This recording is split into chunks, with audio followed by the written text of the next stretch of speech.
Torah uses two words to describe Eliezer. Neither of them is his actual name, Eliezer. Torah sometimes refers to him as the Ish, the man. Other times the Torah refers to him as the Eved, as the servant.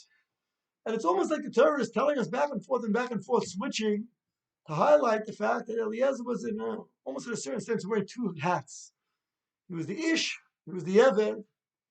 But if we look at these two terms that are used, they seem to be contradictory.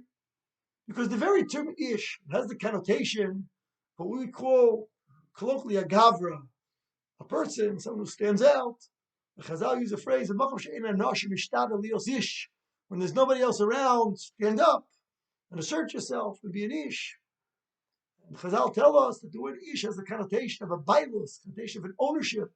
Rashi comments on Noach, Ish Adama, he's a Baal Adama, a person who owns the land.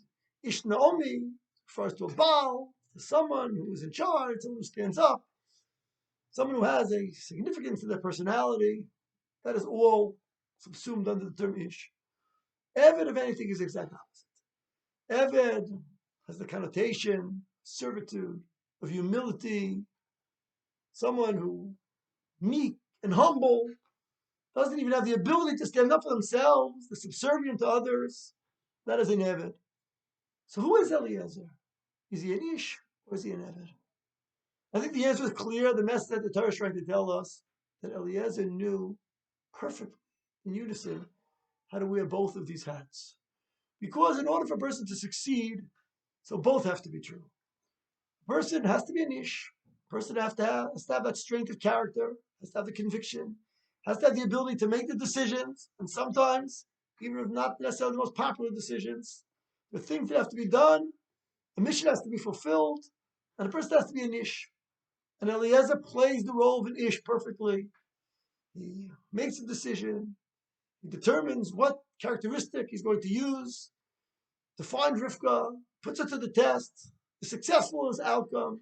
He confronts Lavan and Besuel, and when he is challenged to potentially delay the shidduch, he's able to assert himself and say, no, al ta'acharo siv Hashem tztich darki. He speaks with that strength of an Ish.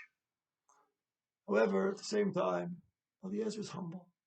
Eliezer introduces himself, Eved Avram Anochi, that although he comes across as a strong personality, it is not for his own cover, not for his own honor, not for his own material gains or any gains, but rather because he's an Eved Avram, he's a servant, he is someone who has a mission to fulfill, and he's not out there for himself.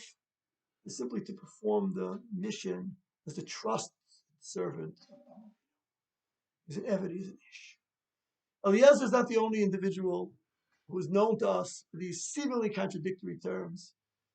Not only the Moshe Rabbeinu is referred to as the Eved Hashem, Yamas Moshe Eved Hashem, L'chein Avdi Moshe, Chumash, and Novi, Zichru Teres Moshe Avdi. Moshe Rabbeinu is the Eved par excellence. He's the person who is mefatel himself to Kadosh Baruch Hu, and yet Moshe Rabbeinu is not that simple, meek, and humble, and not able to do anything, not able to stand up. He's an Ish Elokim. He's a man who walks with the Kadosh Baruch Hu. He's not just an Eved Hashem, but he is an Ish Elokim. Because Moshe Rabbeinu had to stand up and had to have the strength of character, at the same time with the utmost humility and modesty, realizing that he's not standing up for his own cover, but standing up as part of his service to Kadosh Baruch Hu. And it's ultimately these two terms that require us throughout our lives to be able to live up to the standards of being an Eved and being an Ish. And we are called at times to stand up and sometimes make difficult decisions and to act the proper manner, sometimes in somewhat of a strong way, and yet at all times having me'od shval ruach, with humility, with modesty, not taking credit for ourselves, not putting ourselves up on a pedestal. We have to be able to act as an Ish for Kadosh Baruch Hu, at the same time on an Avdut Kadosh Baruch Hu. Let us turn to these role models of the past, of the Eliezer who knew how to walk that perfect tightrope, being Eved and Ish successfully. Moshe Rabbeinu, who was an Eved Hashem and Ish Elokim simultaneously. So to each and every one of us has that ability to be Evan Neman to Kodesh Baruch Hu, and to be the Ish Elikim, to walk on the path of a Kodesh Baruch Hu. Shabbos